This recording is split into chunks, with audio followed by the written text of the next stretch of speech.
It's January 13th, it's 7:50, and I'm at the home of Molly Malcolm, and I'm Gwen Kavanaugh, chair of the Chapter 36 Carp Senior Housing Committee.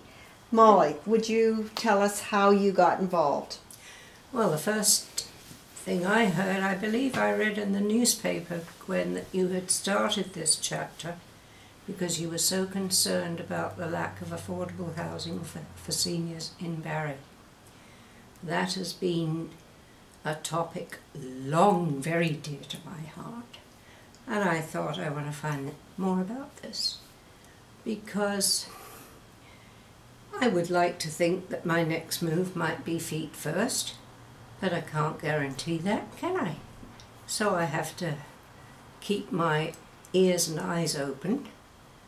I think I probably have been to most seniors' places in Barrie, and I've been to the official openings of some of them, and when I've been shown round these palatial places and found out how much the smallest room would cost me, I then asked the person showing me round, who was generally high up at that point, okay, so now when are you going to build something affordable for seniors? Because so many of my generation did not work outside the home, and far too many of them are strictly living on the old age pension because they haven't worked outside the home, they don't have CPP. There may be widows who are fortunate enough to have had life insurance left them, but I think there are an awful lot of my generation, women in particular, who are struggling. And most of the places I've seen have been more like hotels. I don't want to live in a hotel, thank you. I look in a dining room, there must be maybe 100 people. That would not please me at all, and I hope God will spare me from that.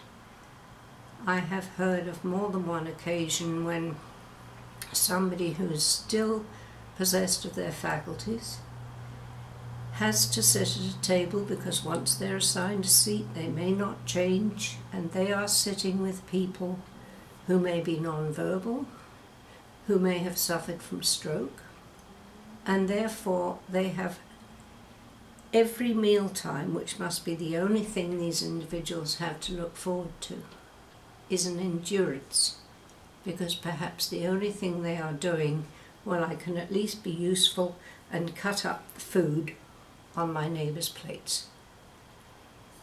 If I hear of one situation like that, I believe it's one situation too many.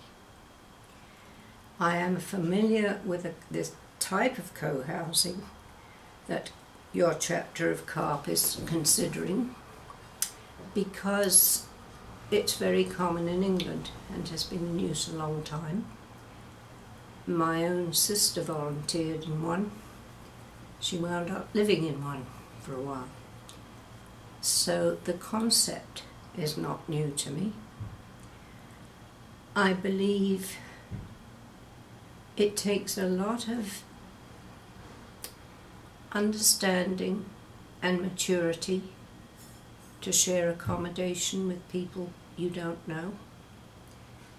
And I think as we get older, maybe I should just speak for myself, I have less patience and less understanding. And therefore I feel if I were able to buy into a home that I would share with maybe 3 other people, with meals cooked if I wished, I think that to me would be far more like a home than these vast hotel places. And I find in many of them, it seems to me anyway, that meals are the main thing to look forward to in the day. And so many people, in the meantime, spend their time on their beds. And I think that is wrong. Most places have bingo.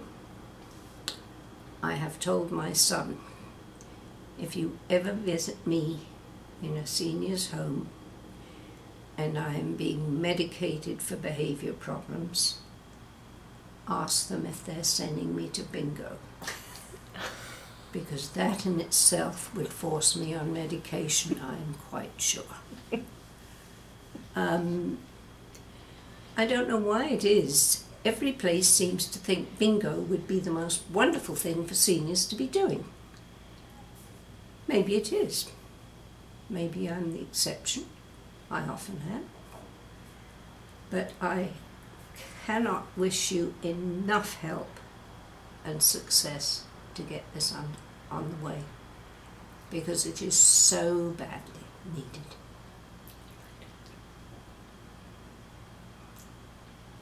Okay? That's great.